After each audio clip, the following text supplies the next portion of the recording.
Hello. Galatians 1 verse 3. Grace be to you and peace from God the Father and from our Lord Jesus Christ who gave himself for our sins that he might deliver us from this present evil world according to the will of God and our Father. Yun po ang pagbati ni Apostle Paul sa simbahan sa Galatians. Yun din po ang gusto kong pagbati ko sa inyo sa simbahan ng Agdangan. Yan po ay biblical. Bago po tayo mag-start, gusto po ko mag-pray po tayo ulit ng isang mga beses. Let's pray. Our Father which art in heaven, we ask, Lord, for the outpouring of the Holy Spirit. We ask that you make our hearts ready, Lord. Give us the correct attitude, the open mind.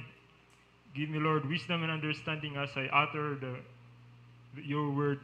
Give me correct emphasis, correct tone, correct voice, correct emotion, Lord.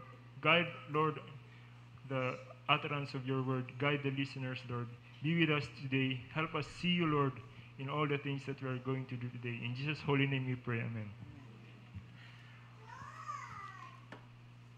I'm going to preach mainly from this book, Adventism's Greatest Need. It is authored by Pastor Ron E. Close, who is the North American Division Field Secretary. And he held an week of prayer at Ayas, and God allowed me to bring that camera there and video everything. And the most important thing, Pastor Dave, is to listen. Yung video, say ano lang yan, excuse lang to go. So the most important thing is to listen, and yeah.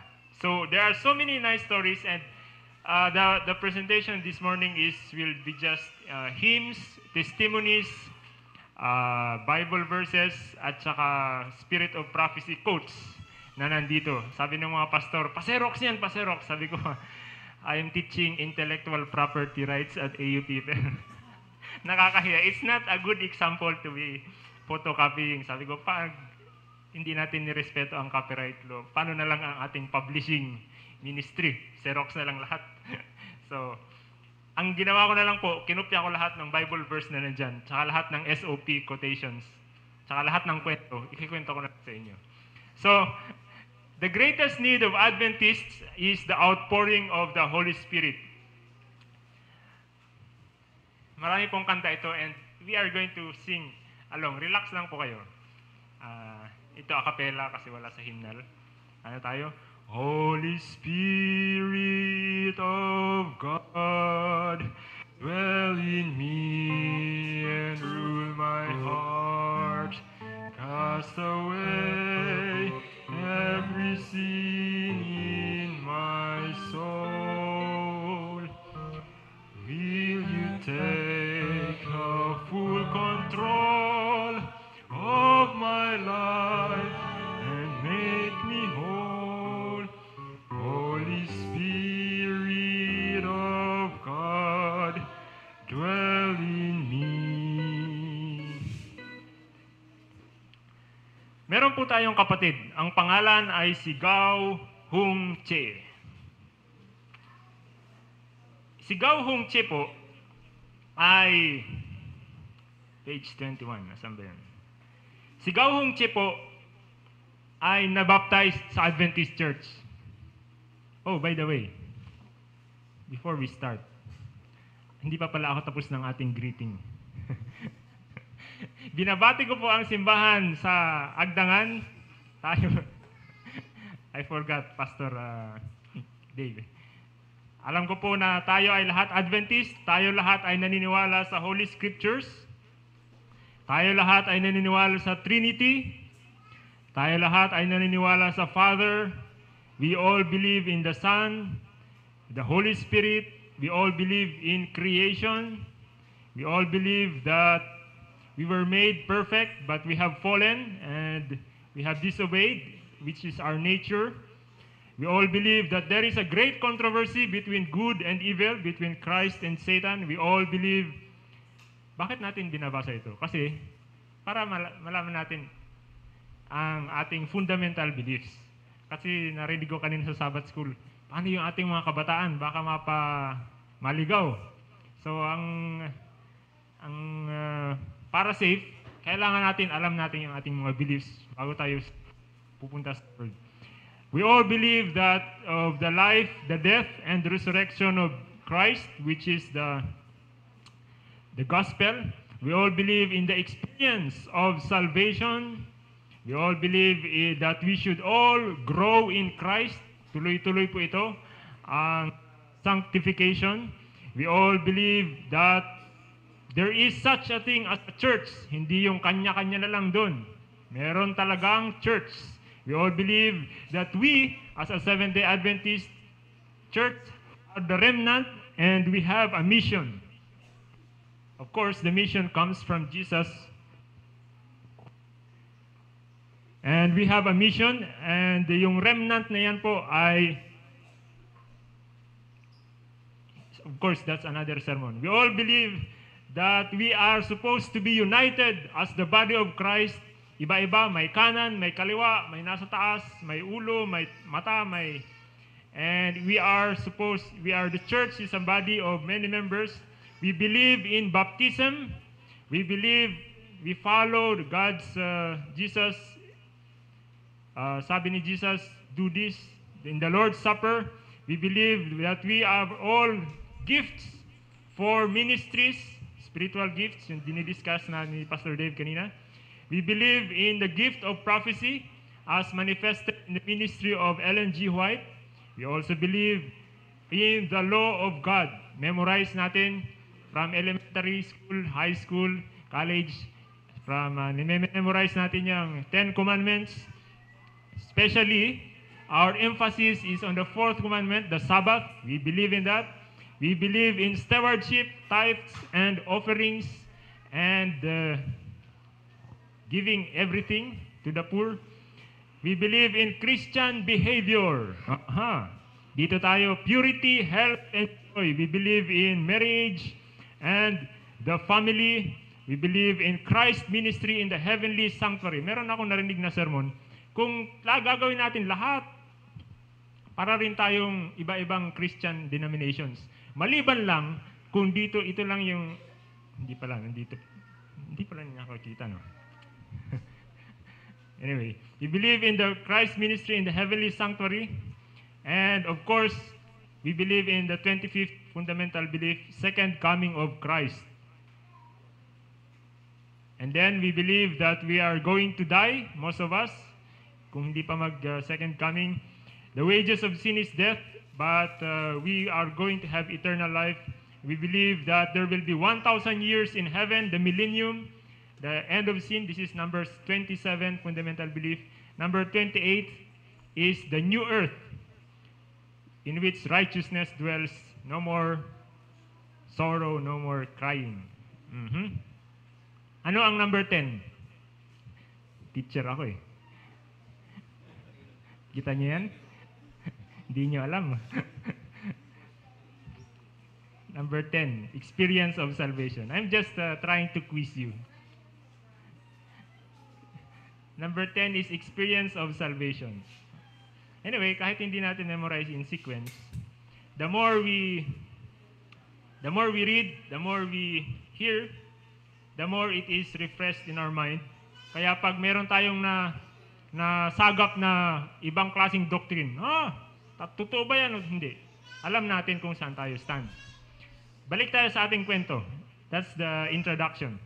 Si Gao Hong Che was baptized in the Seventh-day Adventist Church. He accepted all the 28 fundamental beliefs, and alam niyo, may nabasa ako dun sa isang araw. Pag daw ang Diyos, the Christ is in your heart, hindi ka makaka-share. Hindi pwedeng hindi mo si-share. So yun nangyari kay Gao Hong Che. He had no family, he had no education, and not only was he illiterate, he had such a poor memory. Sinong mga makakalimutin dito? Huwag kayo mag-alala, mga kapatid. There is comfort. He couldn't remember what people had read to him. Pag binasa siya ng Psalm 23, Sabi ko, maganda yan. Sasabi niya, maganda yan. Ganto eh. Ano na nga ba yun? Nalimutan niya na. Pero gustong-gusto niya. But God loved Jesus. He longed to share God's love from His Word and His Word with other people. If he could only learn to read. Hindi pa siya marunong magbasa. Hindi na nga maalala. Hindi pa marunong magbasa. Paano ito mag-witness, mga kapatid? One Sabbath, he decided that he'd plead with the Lord to do something, anything, so that he could share his faith. So he spent hours praying for the Holy Spirit to empower him. Listen. Suddenly, Gao heard a voice. Meron bang nakakarinig ng voice sa Bible? Samuel. Biblical. I-check natin sa Bible, mga kapatid. Kaya dapat babasahin natin yung Bible. Sabi na, first fundamental beliefs, Holy Scriptures, di ba? Nabasa niyo. Do you believe the Bible? Yes. Have you read the Bible? Paano niya maniwala kung hindi pa nabasa? We should read our Bible. Di ba? Read our Bible. Paikot-ikot. Read. So, anong nangyari? Gao heard a voice say, read Psalm 62. Sabi ni Gao, he protested that he couldn't read. But the voice came again. It didn't discuss the problem or argue with him. It simply told him again, read Psalm 62. So Gao, kinuha niya yung Bible na binigay sa kanya ng baptism. Di ba binibigyan natin baptism yung mga bago, ng Bible yung mga bagong baptized? Kinuha niya, he opened it to Psalm 62. A question ko, paano niya na-open hindi nga siya marunong magbasa? Di ba? Miracle agad. Then to his amazement, he found that he was able to read. Amen. First time niyo ba makarinig ng ganito na hindi marunong magbasa? Nagbasa ng Bible, bigla niya nang marunong? Ako, marami ako narinig ganyan. Isa lang ito. Then to his amazement, he was able to read. So he read the whole Psalm 62. Gao couldn't contain his excitement. He ran out of his shack, yung maliit na bahay, across the village where he told the church elder, God taught me to read. Then he recited the whole psalm from memory. Ay, grabe. God had miraculously given him the ability both to read and to memorize. Ang Diyos na gumagawa ng mga miracle sa Old Testament, na gumagawa ng miracle sa New Testament, yung Diyos pa rin na yun ay ganun pa rin ang Diyos na pinagsisilbihan ng Seventh-day Adventist Church. Amen. Yung mga tao lang ang nagbago. Okay, babasahin natin kung paano mangyayari yan. So, yan ang nangyayari kay Gao. Can't read, can't remember, how to witness. And what did Gao with his new God-given abilities do? He proclaimed the love of Jesus to everyone who would listen. He opened the Bible and read it to others, as if each word came from heaven. Sana ganun tayo magbasa ng Bible. Parang hindi totoo. Yung parang totoo talaga yung binabasa natin. Katulad ni Gao Hong Che. Ano nangyari doon? And because this, the common laborer boldly placed his trust on God's promises, God used him to bring healing and hope to multitudes of people. Hundreds came to the waters of baptism, 180 nakalagay dyan.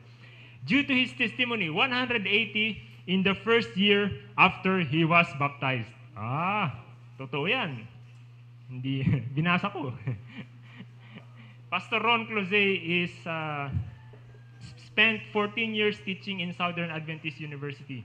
It's such a nice Adventist university. At one time, he had 100 PhD theology applying in his department, and he was the dean. So, ganun kaganda yung magturo dun. Next. Sabi ko sa inyo, testimonies, Bible verses, quotes, singami.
niyo mga kapatid, ang ganda ng tunog nitong church na to pag nandito kayo sa baba. Kanina papasok ako nung may kinuha ko sa sasakyan. Ang ganda pala ng church na kumakanta ng hymns tapos sa ibabaw ng burol. Our next story is about Pavel, anong basa niyo dyan? Goya. Si Pavel Goya is a businessman in Romania, communist Romania. Romania, which is a communist country. Businessman siya, he was making about $500,000 per year. US dollars. Maraming pera si Brother Pavel. He is an Adventist at saka napakasipag niya sa church. Napagkakatiwalaan sa church, parang siya yung assistant pastor ng church. So, ang business niya ay textile industry. So, dahil marami siyang, at hindi ka basta-basta magiging mayaman sa communist country kung hindi ka matalino, masipag at maraming connection. So, at saka meron siya paparating na contract na magiging 4 times yung kanyang income. So, $500,000 maging times 4 is $2 million per year. Tanggal na lahat yung taxes. Pero he is faithful Adventist. But, hindi pa niya napipirmahan yung contract. Pinapanalangin pa niya at saka nung asawa niya. Ganun yun. Big decisions. Pray over it. So, yung conference, kukulang ata sa pastor, inalok siya. Sabi niya, Pavel, we will make you district pastor. Are you going to accept or not? Sabi niya, papanalangin din namin siyempre. So, pinanalangin nila and him and his wife, Pavel and Dana, were convicted that magpapastor na lang siya. So, sweldo, sabi nung nagkwento sa Ayas, yung author, $250 per month daw yung sweldo. Yun yung mga 13,000 something. Compare mo sa $500,000 per year. Just to reach souls. Naintindihan ni Pastor Pavel, pastor na siya, naintindihan ni Pavel na hindi siya dapat BMW at Mercedes yung dinadrive pag magbibisitation. Kasi maingit yung mga kapatid. Dapat bababa siya kapantay niya mga kapatid. So, sabi dito sa book, he practically gave everything. And a pastor's salary was $250 per month. Tinype ko yung pangalan niya sa YouTube. Ang nakita ko, ang pinekento niya, ang salary ng pastor, $70 per month. Hindi ko alam, baka iba yung starting niya at iba yung ending. Ewan ko kung ano nangyari. Buhay pa po yan. Type niyo yung pangalan sa Google, makikita niyo siya nagsisermon. So, ito yung kwento niya. If you want to read the whole life story, type niyo, Miracle After Another Miracle, the Pavel Goya Story. Yan. Published by somebody from 3ABN. So, ang kwento po niya, tinanggap niya ang pagpapastor. He sold the business, he let go of the business, hindi niya na pinirmahan yung $2 million contract per year, and nagpastor siya sa 4 niya church. What did he find in his church? Oh, Pastor Dave. Bumili siya ng kotse, binenta niya yung mamahal niyang kotse na rectangle na umaandar. Box daw na umaandar. No, 4 yung church niya, Pastor Dave. It was a complete mess, sabi niya. Jealousy, gossip, ran high. The struggles for leadership power were the business of the day. Acrid argumentation was common over small items such as the worship service. The churches appeared to be everything except a community that followed Jesus. And the pastor wondered how he could bring new people to those churches. He decided to practice the fundamentals. He encouraged families to gather together for seasons of prayer. They knelt together. They began to realize the true condition of their hearts, and this led them to confession and surrender. So they entreated the healing power of the Holy Spirit to rule supreme in their personal lives. Within 2 years, the membership doubled. So dumami, added 1 congregation, another congregation, 2 companies to the district. Pag nagsasucess ang gawain, ang kaaway gumagawa din. Tragedy happened. Nagda-drive si Pastor Pavel outside a town named Otelo Russo. And merong tumawid, nabangga nung isang kotse. Ang pangalan nitong bata ay Many Many. Many Many ang tawag sa kanya dahil meron siyang motor control problem. Gumagalaw yung kamay niya kahit hindi niya gusto pagalawin. Gumagalaw yung paa niya kahit kaya lagi siyang muntik na mabangga. Tumawid siya, nabangga siya, tumalsik, nabangga dito sa hip. Tumalsik siya, lumanding siya sa harap ni Pastor Pavel, nung kotse ni Pastor Pavel. At nabangga rin ni Pastor Pavel. ang balikat at saka ano. So, dinala po sa ospital. Ang problema ni Mene ang tawag sa kanya dahil ang pagsalita siya utal-utal. So, sikat siya sa town dahil motor control problem saka utal-utal. Nabangga siya ng kotse. The car struck the boy's hip and leg and sent him flying straight up into the air only for him to land right in front of Pavel, too late to avoid hitting the boy again, this time on the head and the shoulders. The teenager's boy was crumpled mess with blood running out of his ears, nose, mouth, eyes. He was rushed to the hospital. His brain hemorrhaged profusely. His spine was broken in 2 places. One of his lungs was punctured, and he had a broken hip, arm, and leg. Nakamot na si Kuya Jojo dito sa... A team of physicians did their best to save him, but without success. After he died, they covered him with a sheet, and each one filed out of the emergency room, leaving the boy, Mene, to be taken to the morgue later. Binasa ko yung book ni Pavel Goya, talaga palang dinala na sa nandun na sa stainless. Kaya lang, kinaumagahan, mamaya na. Mamaya na. So, may problema si Pastor Pavel. Motor coordination. Mene had been a 19-year-old well-known in town suffering from motor control problem deficiencies. He couldn't control his arms or legs. Now, the Adventist pastor had killed one of the best recognized characters in town. Sikat ito eh. And Pavel was devastated by the loss of the innocent young life and the damage to God caused. Bakit damage? Magpuproceed siya eh. Balita sa town, siya nakapatbangga nung At the time when the Spirit was blessing them so much, ito yung prayer ni Pastor Pavel. Nag-pray siya sa tabi ng bed ni Mene. God, I'm just reading quote by quote. What are the people of Otelo Rusu going to say when they hear that I killed a young man just beginning his life? They know I'm a pastor. What will they think? If need be, I am willing to exchange my life for his. Grabe, no? Pag seryoso ka sa inyong soul winning, mabuti pa siya na lang maligtas. O kaya, kasi, itatuloy natin. I know you are able to bring him back to life if you choose. Ano daw? I know you are able to bring him back to life if you choose. I am asking you, ito mga kapatid, pakinggan niya ang prayer. Please bring him back to life. Please, God. Please. Grabe si Pastor Pavel kasi. One of the doctors caught him praying and told him, go home. He assured Pavel that the boy was very dead and that it was too late to pray for him now. Just face it, it's over, sabi ng doktor. But Pavel believed in a bigger God than those communist doctors have ever dreamed. Back home, he and his wife spent the entire night pleading before God that if there was any way to restore the young man's life for God's honor and glory, yun ang susi dun. God's honor and glory, hindi pang sarili.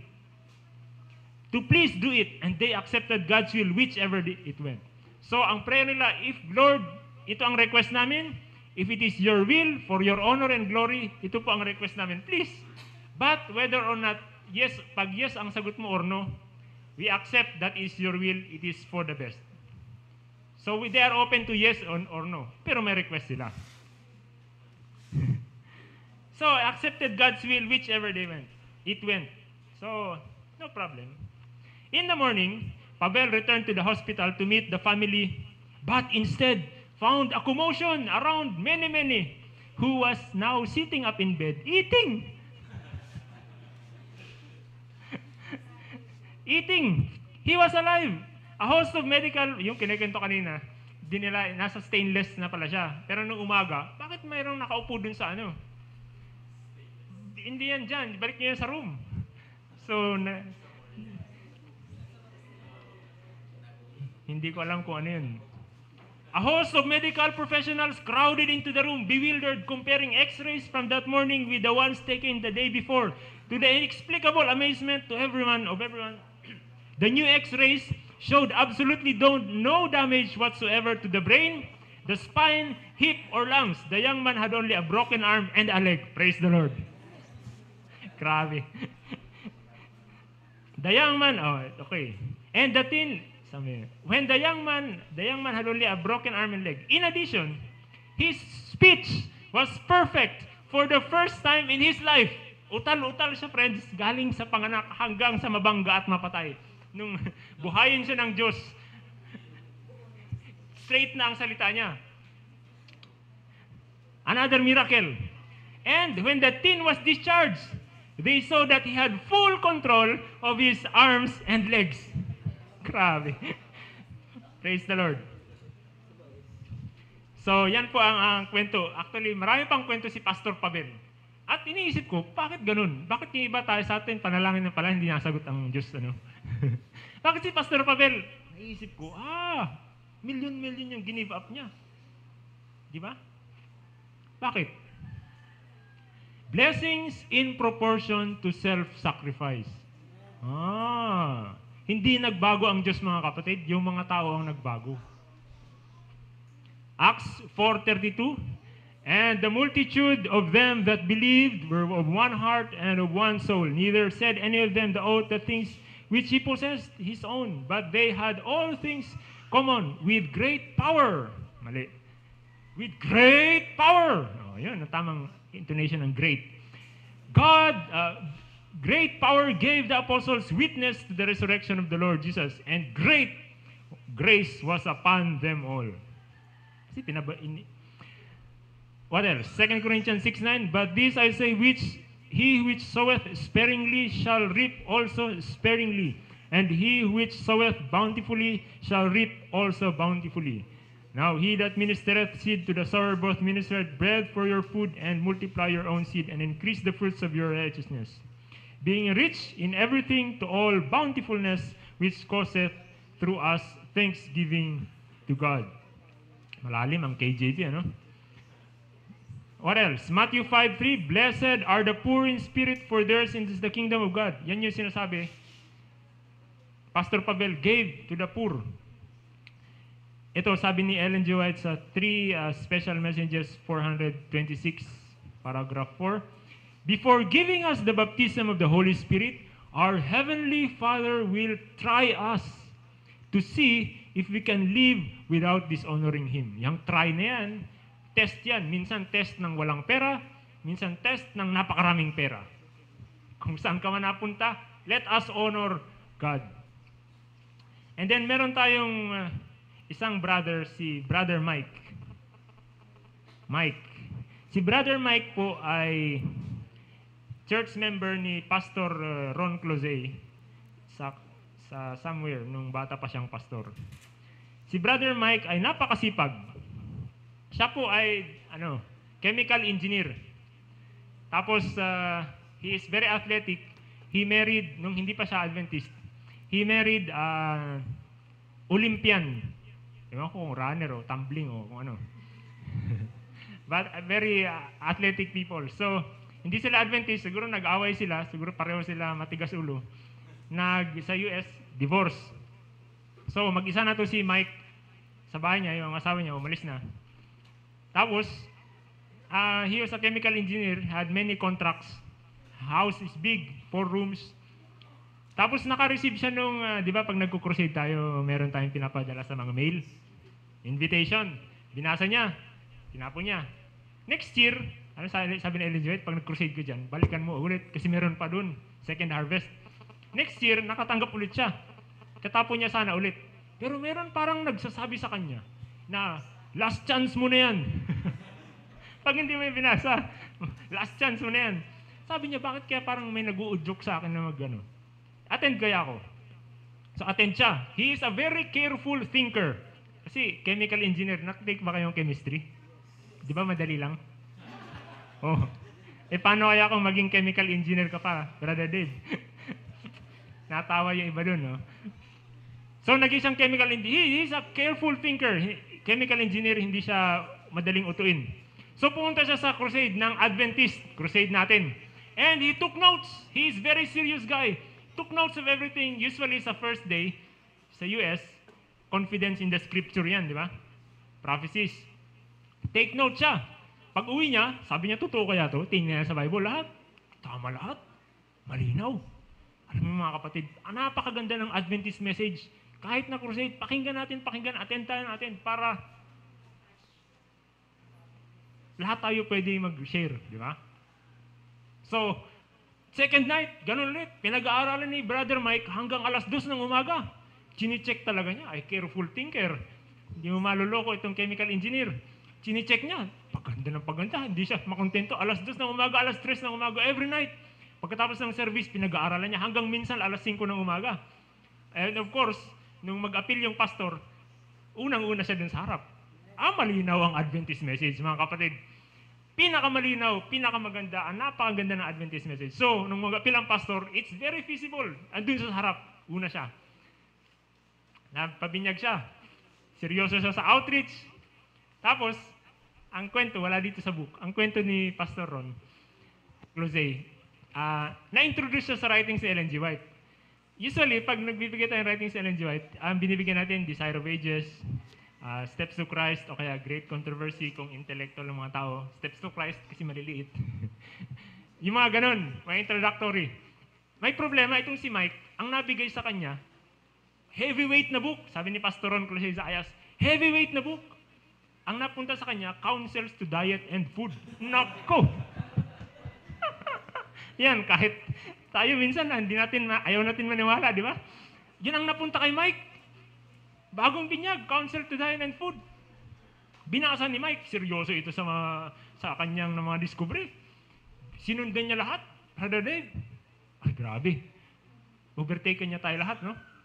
Binasa niya lahat, sinundan niya lahat, sineryoso niya. At compute pa niya lahat. Bakit? Chemical engineer siya eh. O, pupulaan niya siya. Kukumputin niya lahat. So, sinundan niya lahat. Nang nandun, ayaw ko nang banggitin masyado. So, sabi ni Pastor Ron Close, may salamin to si Mike dati. Pero sa sobrang pagsunod niya sa mga sa advice hindi ko sinasabing requirement. Sa pagsunod niya, he took advantage of the health message. Tinapon niya na yung salamin niya. Bumalik yung kanyang 2020 vision. At sabi ni Pastor Ron, nagbabayanihan sila sa church. Sabi ni Pastor Ron, si Mike, he was as strong as an ox. Parang baka daw kalakas. Kasi nagbabayanihan sila, yung mga lalaki, usually they will work 40 minutes, they will rest 20 minutes. As they will work 40 minutes, they will rest 20 minutes. And they will eat lunch, and then same in the afternoon. Si Mike, he will start working at 7 in the morning and finish until 4, straight, without lunch. Pasipul-sipul pa. And he did half of the work of the whole bayanihan. Siya ang gumawa ng kalahati. Hindi rin siya nagla-lunch, ayaw niya mag-lunch. Kasi 2 times a day lang daw siya kakain. Anong kinakain niya? Hindi impoverished, ha? Kasi chemical engineer to. Kukumputin niya lahat kung bakit ganun. Sabi niya, bakit ganito tong CDF na to? Kailan niyo to sinulat? Tingnan niyo, 1806? Paano nalaman ni Ellen G. White yun? Ngayon lang namin napuprove na tama ito. Chemical engineer siya, anong question natin? So, yun po. Ang nangyari sa kanya, may interesting na nangyari sa kanya. Ano pa ba yung gagawin ko? Ang kinakain po niya ay nuts, fruits, vegetables, water for drink. Yung grains niya ay barley. Kumukuha siya dun ng sako-sako, tapos pinapasprout niya, tapos binibake niya daw. Tapos yun yung kinakain niya, ewan ko. Tapos, minsan nag-exercise siya. Ewan ko kung nagbabike o natumbling siya o nadapa siya. Nabali yung clavicle. Oh. Nabali. Tapos nakalabas yung buto. Minsan, nag-outreach kami sa PASCAM. Sabi ko sa mga kasamang nurse, masakit ba yun? Ay, sabi na sir, masakit yun. Biruin mo, nakalabas yung buto mo dito.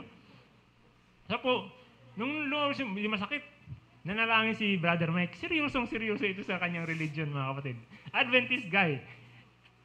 Sabi niya, Lord, I appreciate the pain. It helps me remember the pain you suffered in the cross. Grabe, no? Oo nga naman, di ba? May isa pang point na gusto i-drive. Lahat ng ating sakit, mga kapatid, nararamdaman niya ng Diyos dun sa cross. Di ba? Naitambak yan dun. At saka kung may gusto tayong saktan na iba, hindi lang yun ang masasaktan, pati ang Diyos na sa cross. Okay, that's just a side point. But it's true, di ba? So sabi ni Mike, I appreciate the pain. It helps me remind me of your suffering on the cross. But Lord, sabi niya, if you want to remove the pain, it's okay also. Mga kapatid, nawala ang sakit. So umuwi na to si Mike. He walked home and he did his house chores.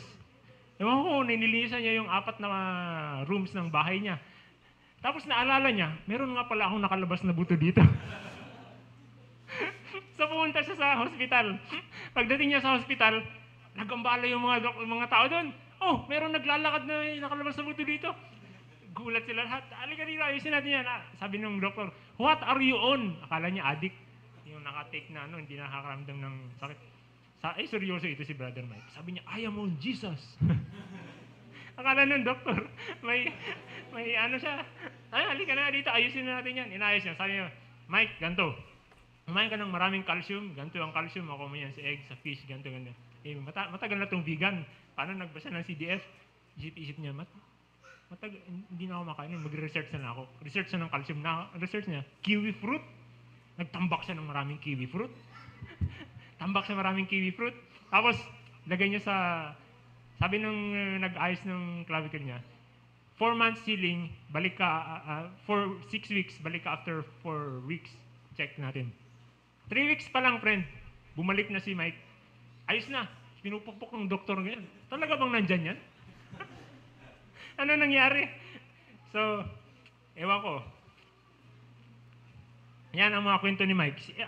Sa religious part, si Mike is pag merong mga na luloko ng mga offshoot dun sa church, Brother Dave, yung umiiba na yung theology, ang ginagawa nito ni Brother Mike, binibisita niya araw-araw yung kapatid na nakuha ng offshoot. Araw-araw, kahit na 6 weeks niya bibisitahin araw-araw, hanggang yung theology ng kapatid ay mabalik. Maayos ulit. Ganyan siya kaseryoso. Ganyan kaseryoso si Brother Mike. Yan. So, ang nakita natin doon, pag sineryoso mo if you took advantage of the health message, God will also honor our request. Prayer for broken homes, itong broken homes. Sa church nila, Brother Mike, merong sa US, mahilig mag-aaway kahit nag-aaway yung mag-asawa.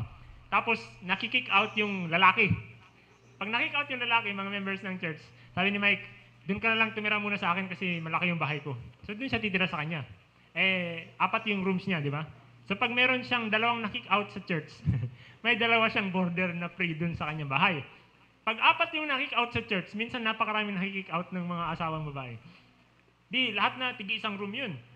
Si Brother Mike, magre-rent ng bahay para lang may tirahan siya. Ganyan siya kaseryoso sa kanyang ministry, family ministry. Visitation of members, and yung story nga nung he took God seriously, and therefore, God takes you seriously also. Blessing is in proportion to self-sacrifice. According to Testimonies, Volume 4, page 483, the church is asleep as to the work it might do if it would give up all. For it could be an argument of the reality and power of the gospel, which the world could not misunderstand or gainsay. And abundant blessings would be poured upon the church. And thou give up all? What's next? Maliit. The promise is not appreciated as it should be, and therefore it's what promise? Yung John 14:12. I will pour the Holy Spirit on you. This promise is not appreciated as it should be. Therefore, this will help us appreciate it. Its fulfillment is not seen as it might be. The promise of the Spirit is a matter little thought of, and the result is only what might be expected: spiritual drought, spiritual darkness, spiritual declension, and death. Minor matters occupy the attention. Ano yung minor matters? Meron palang secondary concerns, merong primary concerns ang ating spiritual life. Minor matters occupy the attention. And the divine power which is necessary for the growth and prosperity of the church, and which would bring all other blessings in its train, is lacking. Dahil sa minor matters, it's not bad. It's just not the primary concern. And because it is occupying our attention, yung all other blessings is lacking. Yung all na yun, hindi lang yun all, infinite na, plenitude pa. Walang katapusan na napakarami. Mag-ingat tayo sa minor matters. Yung ba talagang ating main? It's not bad, but it's not our primary concern. It is the absence of the Spirit that makes the gospel ministry so powerless. Learning, talent, eloquence, every natural and acquired endowment may be possessed, but without the presence of the Spirit of God, no heart will be touched, no sinner won to Christ. On the other hand, if they are connected with Christ, merong abide in me and I in you. Meron din sa Bible, di ba yung branch, dapat nakakonect. At saka alam niyo, minsan yung branch na nakakonect, pinuprune. Bakit masakit ang pruning? Di ba? Why? So that it will bear more fruit.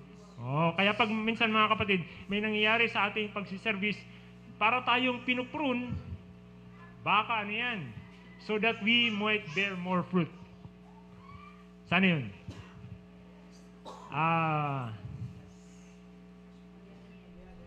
On the other hand, if they are connected with Christ, if the gifts of the Spirit are theirs, the poorest and most ignorant of His disciples, buti na lang, Pastor Dave, kahit poor tayo, and most ignorant, hindi tayo makamemorize, will have a power that will tell upon hearts.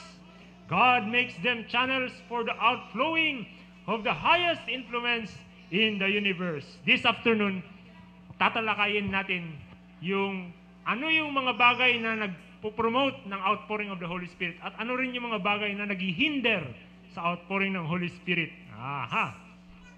Advertisement for the next program. Yan yung ating scripture reading. Verily, verily, I say unto you, he that believeth on me. Lahat tayo mga kapatid ay naniniwala sa Panginoon. Pero may nakalagay dyan na prophecy. Alam niyo sa red letter Bible, red ito. Jesus mismo ang nagsabi nito.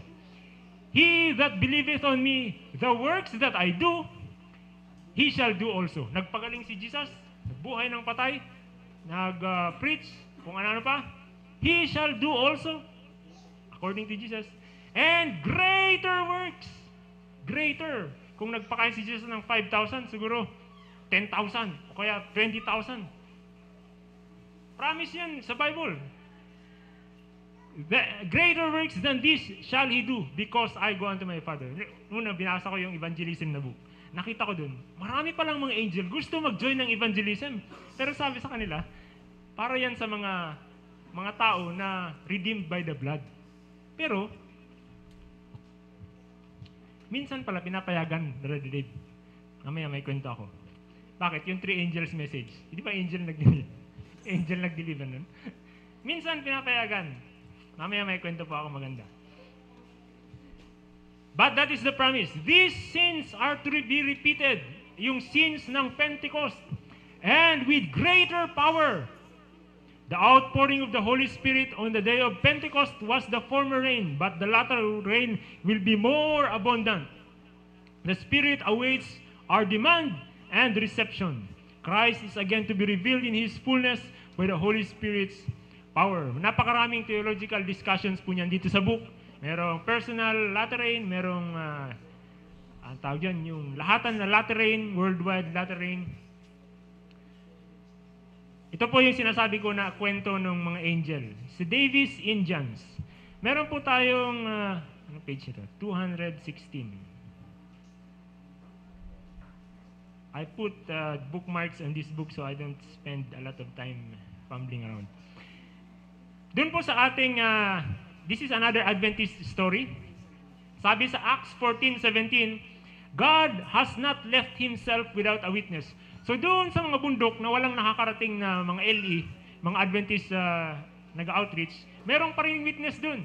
Sabi sa Acts 14:17, God has not left Himself without a witness. For example, in 1910, this is the story about the Davis Indians. This is a well-known story. In 1910, yung dun, maraming report dun sa ating Adventist British Guyana Mission Office, sabi nila, pumunta kayo dun sa bundok kasi may mga Sabbath keepers dun sa bundok. Bakit ganun? So, itong bundok na to is Roraima Mountains, bordering with Venezuela. Ang president ng ating mission doon, mga kapatid, ay si O.E. Davis. O.E. Davis. Pumunta siya doon sa bundok. Masyadong mahirap pumunta doon sa bundok. Weeks kang maglalakad at sasakay ng bangka. Pag walang daan, may ilog. Pag wala ng ilog, may gubat. So dala-dala niya yung bangka niya. Ang problema doon, may kalaban ka. Lamok. Malaria. Kaya sa kanyang, actually 6 months siya bago nakarating doon. Sobrang hirap dahil nagpapagaling pa siya sa malaria. So dahil nagpapagaling siya sa malaria, ito isang lesson na naman, Bible. Nagbabasa siya ng Bible habang nagpapagaling. Nakaupo siya sa labas ng kanyang kubo. Nagbabasa siya ng Bible. Nakita siya ng Indians, merong puting tao na may black book. Kahit pala tayo nagpapagaling lang, tayo magbabasa ng Bible, ano? May puting tao, white man with a black book, takbo sila. Sabi nila, ikaw yung hinahanap namin ng matagal ng panahon. Bakit? Kasi may white ka at saka may black book ka. Bakit? Ano yung ibig sabihin? Ay sabi niya, yung kasing yung chief namin ng lahat ng tribe, sabi niya, may darating na taong may white book at saka may white man with black book. Talaga? Ano pang ibang tinuro na sa inyo?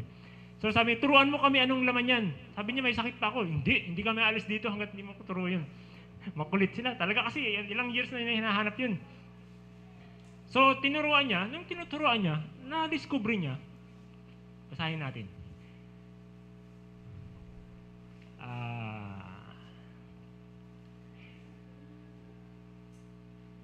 Yan. As he opened his Bible, he learned that they already knew about the Sabbath. About the Sabbath. Healthful living, hindi sila kumakain ng baboy. Alam nila yung clean and unclean meats. May CR sila. And even the sanctuary doctrine. Grabe. Tinuturo natin sa Adventist school yan. Lahat yung mga dinidikit na di ba? Yung may sanctuary. Sanctuary doctrine yan hanggang college. Yun pala ibig sabihin nun. Alam ng mga tao dun sa bundok na merong sanctuary ministry. Sabi, bakit nalaman? So, saan daw nila nalaman? Si Auka, yung chief nila, AUKA, nung bago daw siya maging chief, nung naging siyang chief, nananalangin siya. Hindi pa nila actually intindi yung God na alam natin ngayon. Hindi ganun kalawak yung pagkaintindi nila sa Diyos. Pero meron silang paggalang sa Diyos. Nananalangin ito si Chief Auka. Gusto niya maging good chief. Nanalangin siya ng ilang araw. Sa pananalangin niya ng ilang araw, bigla siyang nagkaroon ng vision. Nakatayo lang siyang ganyan, hindi siya gumagalaw. Para siyang bato. Hindi nila maibiga. Tapos yung eyes niya, naging parang glass. Tapos sinintay na lang nila. Nung pagkatapos, sabi na, anong nangyari? Tapos tumigil ang paghinga ni Chief Auka. Sabi nila, anong nangyari sa iyo, Chief? Sabi niya, may nakita akong white na being. Tinuro niya about Sabbath, tinuro niya about clean and unclean, Leviticus 11. Tinuro niya about sanctuary, kung ano pang tinuro niya. Wag daw akong magiging matapang, wag daw akong mapapatay, wag magnanakaw, ganyan daw tayo lahat. Ganyan, tinuro niya lahat sa mga tribe. Lahat ng tinuro. Adventist yung angel. Bakit? Sino bang may sanctuary doctrine? Di ba? Adventist yung angel. Adventist yung doctrine na sinasabi ng angel. Hindi ba kayo masaya nun? Na yung angel at saka yung ating mga teacher sa mga school, yung ating Sabbath school, yung ating mga evangelist, yung ating ang church natin at ang angel, pareho ang tinuturo. Mga kapatid, I am very happy about that one. So,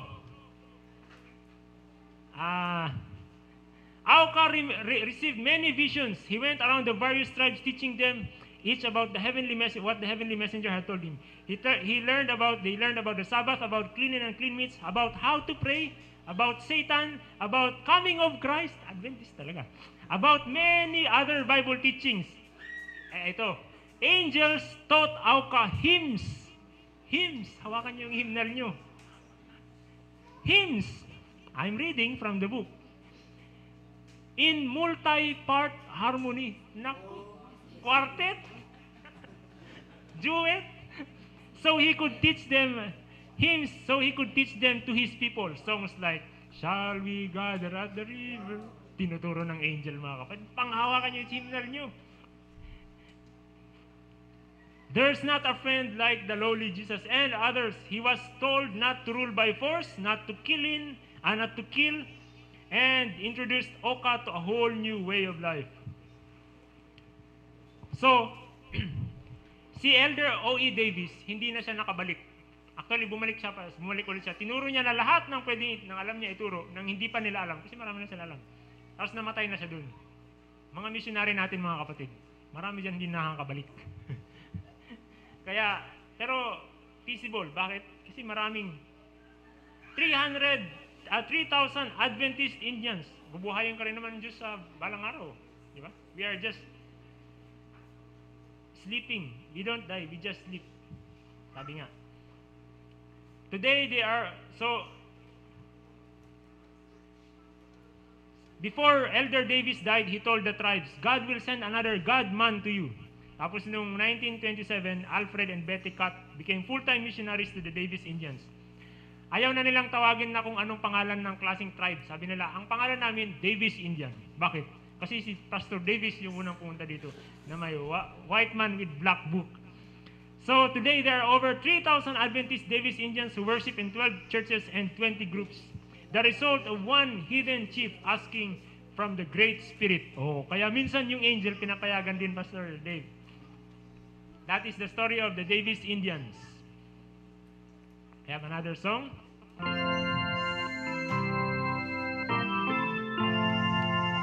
We have heard a joyful sound. Jesus says, spread the tidings all around. Jesus says, bear the news to every land. Climb the mountains, cross the waves, onward is our Lord's command. Jesus says, routing on the rolling tide. Jesus says, down to sea is far and wide. Jesus says, sing you islands of the sea, and go back the ocean waves. Earth shall give her jubilee.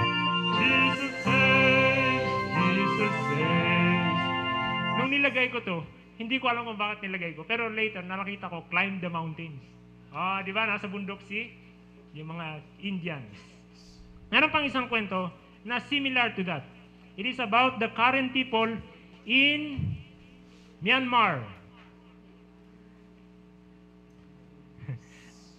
May sisingit pa ako isang kwento, mabilis lang. Yung pinakamahabang chapel period. Alam niyo sa mga colleges natin, isa lang ang chapel per week. Reklamo pa ng reklamo, ayaw mag-attend. Sa mga Methodist na school, everyday sila may chapel. 3 times sila required. Wag na tayo magreklamo. Mga estudyante na nasa Adventist school, wag na kayo magreklamo sa everyday na chapel. Kasi yung mga Methodist araw-araw, hindi lang mga Adventist ang mahal ng Diyos, pati yung rin yung iba. Nag-chapel minsan sila noong 1763. Hindi, mali. Noong matagal ng panahon, nag-chapel itong mga tao sa isang Methodist college. Tapos na-sense nung dean, parang may nangyayari. Sabi niya, meron bang gusto mag-testimony? This is a Christian school, Methodist. Meron. May umakyat isa, dalawa. Meron pa bang iba? Meron. Dumami ng dumami. Mamaya nag-bell na sa AFP. Ting, ting, ting, ting. Walang gustong umalis. Kasi ang ganda ng testimony. Nag-testimony, nag-i-explain ng Bible, nagkakantahan. Walang gustong umuwi. Sabi niya, yung mga walang klase, wag umuwi, okay lang kayo dito. Siya yung dean. Yung mga may klase, kayo, mamaya dumarating na yung, pati yung mga walang klase na iba, wala pang email to, walang text, walang call. 1800s. Sa word of mouth lang. Dumarating iba. Mamaya alas 12 na, Brother Dave. Nagutom na iba. Yung cafeteria nagdala sa church ng pagkain kasi hindi umaalis yung mga tao eh. Ginaganaan sila. Pagkahapon, alas 6 na. Tuloy-tuloy ang chapel period. Napakahabang chapel period simula umaga hanggang hapon. Gabi na, nag-deliver ulit yung cafeteria. Midnight na. Andun pa rin, tuloy-tuloy. Ang mga kabataan, masigasig. Kaya, alagaan natin ang mga kabataan. Diyan ang malalakas pa yun. Yung matatanda daw kasi pagkatapos ng church, uwi na at pagod na eh. Pero yung mga kabataan, pag nag-crusade ka pag nag-revival ka ng weekend, ng 19, 18 sessions, iwan ko sino makaka-attend ng 17 sessions dyan. Yung mga kabataan. So, hindi sila napapagod. Gabi na, alas 12 na, alas 3 na umaga, tuloy-tuloy ang chapel period. Anong nangyari? Kantahan, Bible study, hymns, prayer, ganun, paikot-ikot. Umaga na, deliver ulit yung cafeteria. 2 araw na. Isang araw, 24 hours na. Mamaya, 2 araw na. College ito. Sa kabilang street, merong seminary, yung matatanda, yung mga masters at saka mga PhD. Sabi naman, ano nangyari doon? Attend nga tayo. Oh, maganda ito. Gawa rin tayo. Gumawa rin sila doon sa kanila, sa seminary. So, nagkaroon din sila ng chapel period na hindi natatapos. Tapos, yung mga nag-chapel period doon, nagkanya-kanyang punta sa iba-ibang mga school. Kinikinto nila kung anong nangyari. Yung mga school na pinuntahan yung mga nanggaling doon, naggawa rin ng mga gano'n, nahawaan. 300 na mga institutions ang nahawaan nito. Tuloy-tuloy. First day, second day, third day, fourth day, fifth. Ang total number of hours ng chapel period, mga kapatid, 180 hours. 8 days na chapel period, 24 hours. At ang result nito, maraming mga nag-abroad na missionaries, maraming nag-revival, maraming buong mundo na impact nito. Pag tiningnan mo sa mga archives ng Adventist Church, ng mga Adventist schools na existing na that time, makikita mo sa student publications nila, yung mga revival din sa Pacific Union College sa Andrews. Nahawaan din tayo. Hindi lang tayo ang mahal ng Diyos, kahit yung iba. Pero tayo ang pinakamaraming truth, di ba? Okay. Kaya, nakita ko kasi yung relo.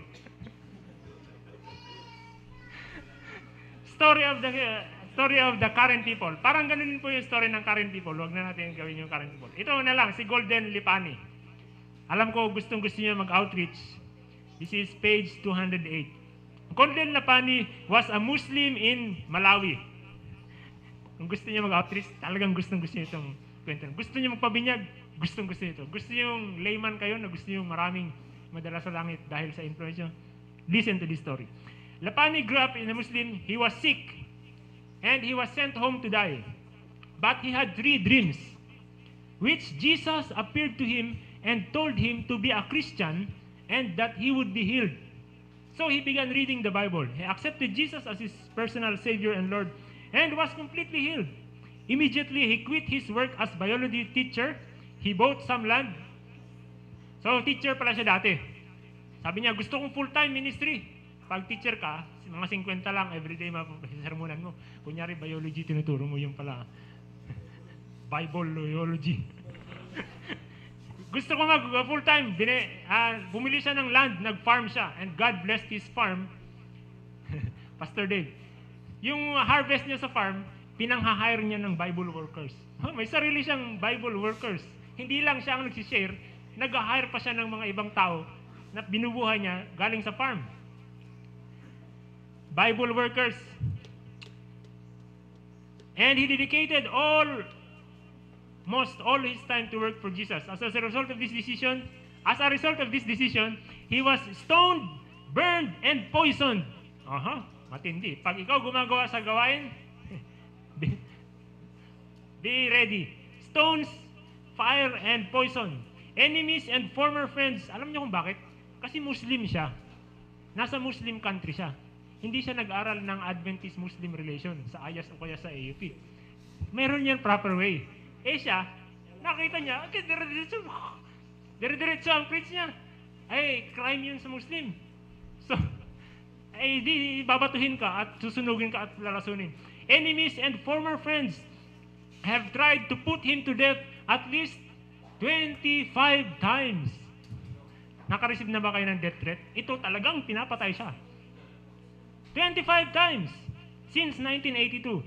But his work continued undeterred. Hindi mapatay-patay, hindi masunog, at hindi malason, at hindi bato. In every town where they tried to kill him, there is an Adventist church today. Praise the Lord. 25 times yung sumubo ang pinatay, 25 na rin yung church. Grabe, no? One time, the chief of the village, namatay yung mayor. May pumatay, nawala. Yung chief ng village, yung mayor, nawala. Pinagbintangan siya, ay, ayaw natin si Golden Lapani. Siya ang pagbintang natin. Yun ang pumatay, kinulong siya. Ngayon, nanalangin ito para si Brother Golden. Bliman, si Brother Golden Lapani. Paano natin alam? Nag-testimony siya sa General Conference session. So, nakulong si Brother Lapani. Ay sabi niya sa mga kasama niya, friends, mananalangin ako for 21 days. Prayer and fasting. Hindi ko alam kung anong fast, kung fruit fast or water or... Panalangin niyo rin ako at ganun din gawin niyo. 21 days para matuloy ang gawain. Ganun, pray siya. 1, 2, 3, 4, 5, 6, 7, 8, 9, 10, 21 days. Nung iko-21th day, yung pala, yung nagpatay dun sa chief ay yung kapatid ng chief. Hindi ko alam kung anong problema nila. Tapos nung pinatay niya yung chief, tinali niya sa mga rocks. Tapos nilagay niya sa ilog para lumubog, para hindi malaman kung sino. Nung iko-21th day, lumutang yung bato kasama yung chief. Sabi ng mga tao sa village, yung nakakulong na yun, ang Diyos nun, kayang palutangin yung bato. Matindi yan. So, nalaman nila, hindi pala siya ang pumatay, inalpasan na nila. Siyempre sa takot din nila, biro na palutang yung bato. So, sabi nila, your God is a miracle God. So, nagkaroon din ulit ng church doon, and it has 80 members in that village. Ganito ang ginagawa ni Golden Lapani. First, he asked permission from the chief or elders to visit the community, visiting. He brings them food, medicine, and clothes for the children. Yung walang pagkain, binibigyan pagkain. Yung walang damit, binibigyan damit. Yung may sakit, binibigyan yung medicine. And then, he prays for them. And he sees many answers to the prayers. And then, pag mahal na siya ng mga tao, he starts teaching them about the Bible. Aha. Yun, Christ method alone. Sabi. And after some time, he asked to hold evangelistic meetings. After so much goodwill in town, he is hardly refused. And after a group has been baptized, he leaves 5 Bible workers, siya ang nagpapasweldo, na turuan pa sila sa lahat ng ibang doctrines for 6 months before they move next town. So yan ang ginagawa ni Golden Lapani. Yan ang cycle niya. Next town. In 25 years na available sa data ni Pastor Ron sa NAB, ang napabinyagan na with Golden Lapani being instrumental, kunti lang, 18,000 lang. 18,000. Kalahati nito mga kapatid, Muslim. Gusto siyang patayin. Grabe, saan ka pa mag-aaral ng AMR? Sabi sa with God, all things are possible. You are our letter, sabi ni Paul sa Corinthians, known and read by all men. And next, we have another song here. Malapit na mga kapatid, ano na lang.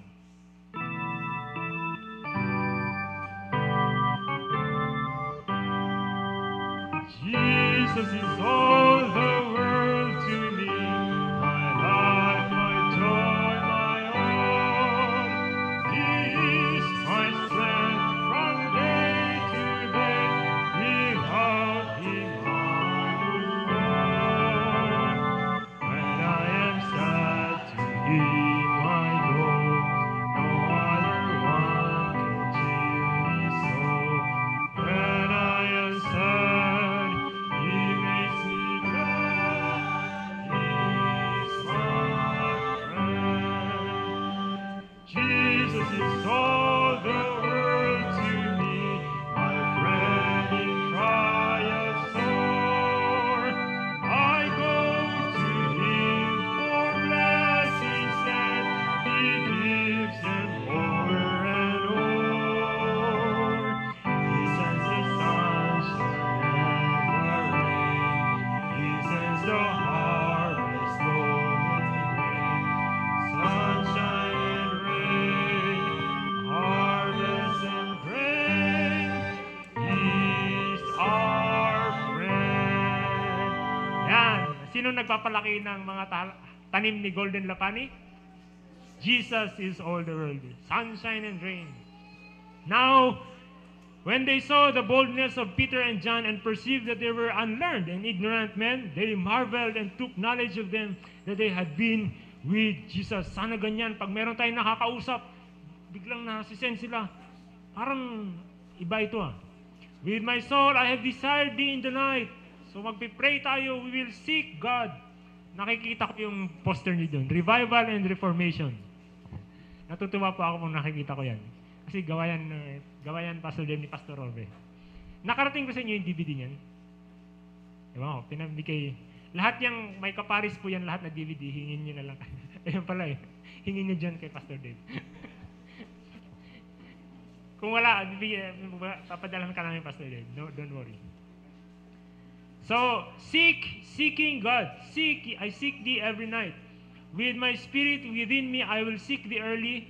For thy judgment are in the earth. The inhabitants of the world will learn thy righteousness. So, night and day, meron mga kapatid isang story. This will help us, those of us who have many trials in life. This is a story of the young wife and mother. Meron daw isang si Pastor David Harris ata yun. This is in page 95. Frank Phillips, a pastor and missionary, meron sa kanya nagpa-counsel na woman. Her marriage was in shambles. Her husband was an unbeliever, irresponsible, drank too much, cared nothing for the family, and she had a little girl and a 5-month-old boy. They tried counseling but nothing helped. Tired, she was ready to throw in the towel. Gusto niya na mag-divorce. Sabi ng pastor sa kanya, "Are you willing to do whatever is necessary to save your marriage?" She paused for a moment. Sabi niya, "I think I already done everything." Then sabi niya, "Yes, I am willing." Then take this statement on this card. Binigyan siya mga kapatid ng card. Binigyan siya ng card. Ang laman ng card, ito ang nakasulat. Ang sabi dyan, ilang araw ko rin ito binasa-basa bago ko na-gets. Malalim to, Brother Dave, Pastor Dave. The Father's presence encircled Christ. Okay, no problem. The Father's presence encircled Christ. Nothing befell him but that which infinite love permitted. Walang dumating kay Jesus na hindi pinayagan ng Father. So pag may bumato kay Jesus, pag hindi siya tinamaan, hindi pinayagan ng Father na tamaan siya. Pag tinamaan siya, okay lang. Bakit? Pinayagan ng Diyos na tumama sa kanya eh. Kung pinayagan ng Diyos, walang problema. Because we trust God, di ba? So nothing befell him that the Father, but that which infinite love permitted for the blessing of the world. Pag tinamaan si Jesus ng bato, it is for the blessing of the world. Pag hindi siya tinamaan, hindi God's will, natamaan siya. So whether tamaan ka o hindi ka tamaan ng bato, okay lang. Kay Jesus. Because he is encircled by the Father's presence. Next, here was his source of comfort. Yun nga. Yun yung comfort niya. Na everything that happens to him. And, ang problema dyan, hindi lang si Jesus. It is for us. So, ibig sabihin, kahit anong mangyari sa atin, pinayagan ng Diyos. And it is for the blessing of the world. Kahit hindi natin maintindihan, mga kapatid. Lalim to. He who is imbued with the Spirit of Christ abides in Christ. The blow, ayan yung suntok. The blow that is aimed at him falls upon the Savior. Yan yung sinasabi ko kanina. Pag kayo nasuntok, hindi lang kayo ang tinamaan. Pati si Jesus, nararamdaman yung iyong pagkasuntok sa inyo. On the other hand, pag kayo nanuntok, hindi lang yung tao ang sinuntok nyo. Pati si Jesus, kaya mati kayo manununtok. Huwag na tayo manood ng suntukan. Mamayang hapon, pumunta kayo. Makikita nyo kung bakit yung nanonood ng boxing ay hindi na bubuhusan ng Holy Spirit. Diniretso ko na. Kung totoo man yan o hindi. Meron ka. Okay. Mamayang hapon, ha? Advertisement. The blow that is aimed at him falls upon the Savior who surrounds him with his presence. So may parang screen yan. Pag nakalusot yung suntok, God's will. Pag hindi nakalusot, hinarangan ng Diyos. Next, whatever comes to him comes from Christ. Yun ang napakalalim, Pastor Dave. Pati yung suntok, ano daw? Whatever comes to him, kung yung suntok ay nakarating sa'yo, it comes from Christ. Sabi ba? Parang ganun. Ibig sabihin, pinayagan ng Diyos. He has no need to resist evil. Bakit binigay itong quote na to dun sa woman?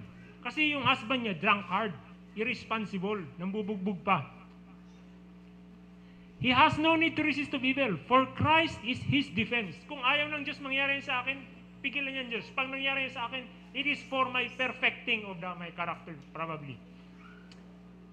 Nothing can touch him except by the Lord's permission. And all things that are permitted work together for the good that love God. Romans 8:28. Ano nangyari sa kanya? Kwento ito mga kapatid ha. Pakinggan niyo muna yung kwento. Saan yung kwento ko?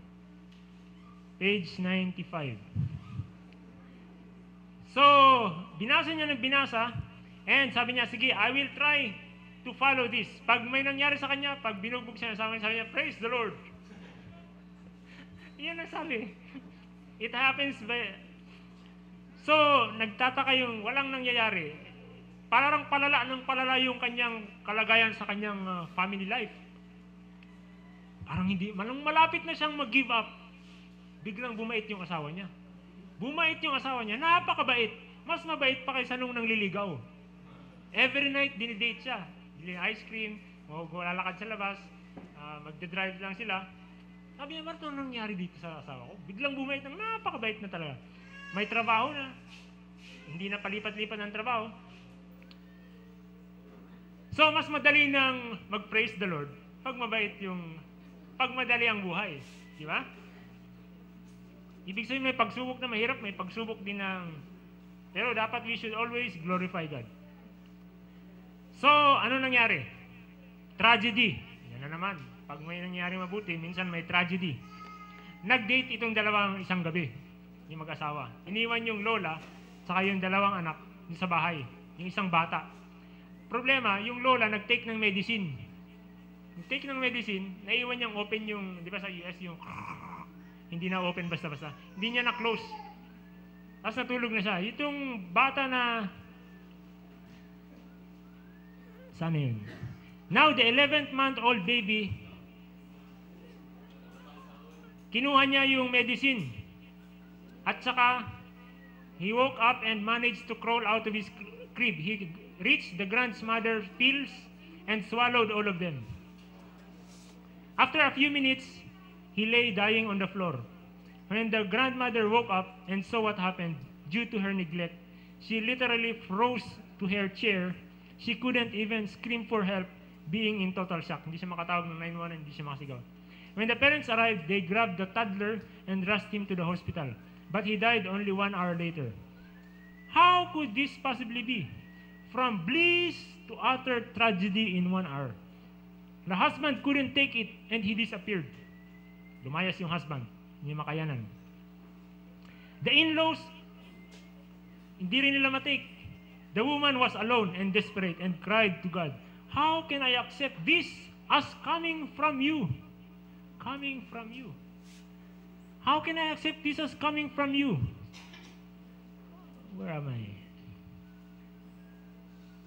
God, where were you at that time? This is the work of the devil, just when things were going so well. So, she let go of the conviction that God was in control of her life.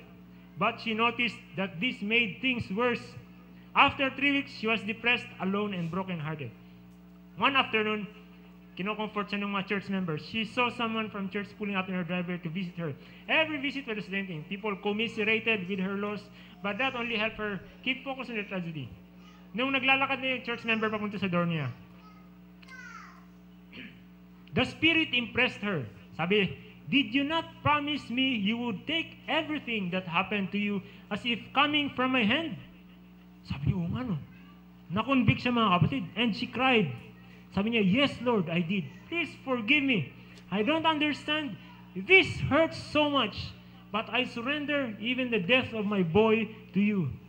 I choose to believe you were there when it happened and allowed it in your infinite wisdom. The entire encounter just lasted a few seconds. Opening the door, she put up her hand. Sabi niya, "Don't say anything. I need to surrender all to Jesus right now. Would you please kneel and pray for me so that I can do that?" 3 weeks after the baby's death, her husband returned. Sabi ng husband sa kanya, "Alam niyo kung ba't bumalik ako dito? Kasi lahat na nangyaring kasamaan sa'yo, matindi pa rin ang pananampalataya mo. Kung meron kang nalalaman, gusto kong malaman kung ano yun." Witnessing to. Bakit ka ganyan katatag? Meron kang nalalaman na hindi ko alam.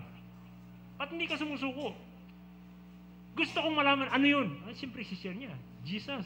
Share niya yung share niya yung Adventist belief. Hindi lang yun, mga kapatid. So, her husband returned. He had gone to hell and back. He told her he was sorry that he left her in the hour of greatest need, but that he realized he needed desperately to know God the way she did. He was done with his life, he told her, and wanted to return it over to Christ. Days later, the in-laws came for a visit. Sabi nila, matagal na kaming hindi Adventist. Backslider pala itong mga to. So, gusto rin namin malaman kung bakit ka ganyan katindi pananampalataya mo. Nung nag-usap-usap sila, yung pala, mga Adventist sila dati. Kaya lang, tumigil na sila pag-go to church when the guy was, So that they needed to help her come back to God. The young woman may not know. Sabi niya, "Pastor, I still don't know why God took my child. But I know that I will see him in heaven, in the resurrection, and not only the baby, my husband, and the whole family." Christ in me, the hope of glory. This is the work of the Spirit in our lives. And this is life abundant. Let's sing When 'Tis Like a River. This is almost the last slide.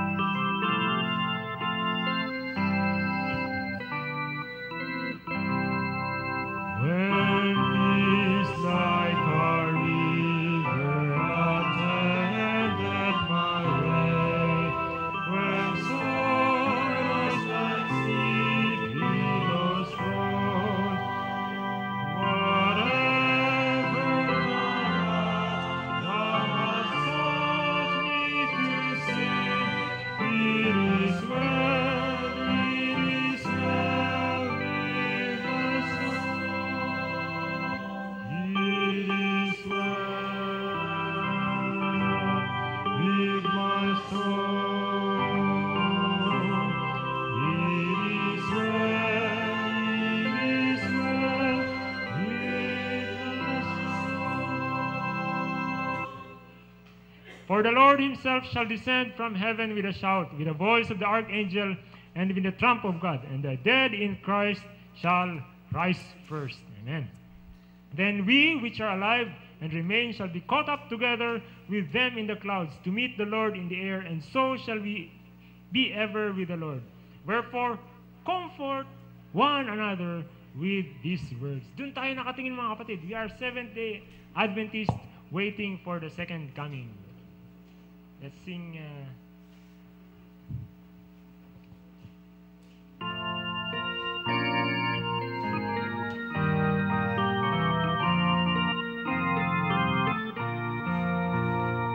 Sing the wondrous song of Jesus, sing his mercy, his grace. In heaven's arms bright and blessed, he'll prepare for us a place, and we all get together. What a day of rejoicing that will be, when we all see Jesus.